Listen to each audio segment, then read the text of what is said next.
qui est chère à mon cœur, d'autant plus qu'elle expose un sujet qui m'est cher, qui est cher à bon nombre de Dacois, qui est cher à beaucoup de monde dans notre région.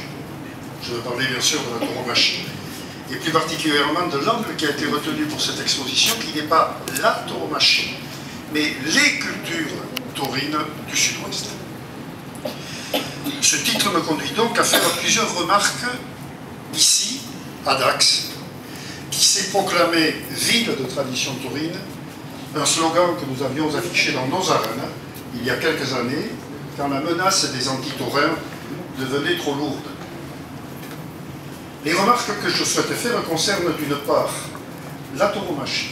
Alors la tauromachie, pourquoi la tauromachie au musée de Borda? Eh bien parce que le musée conserve une collection tauromachique, donc à la fois corrida et course landaise déjà importante, que l'on souhaite valoriser, que l'on souhaite développer. Alors pourquoi avons-nous besoin de collaboration?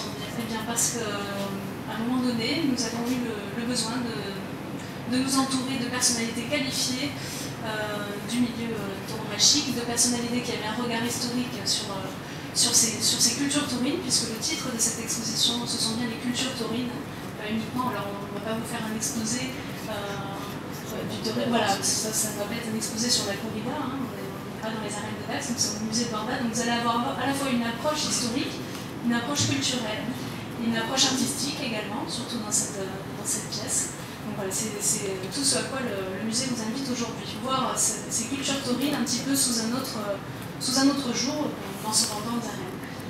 Alors, des collaborations, comme je le disais.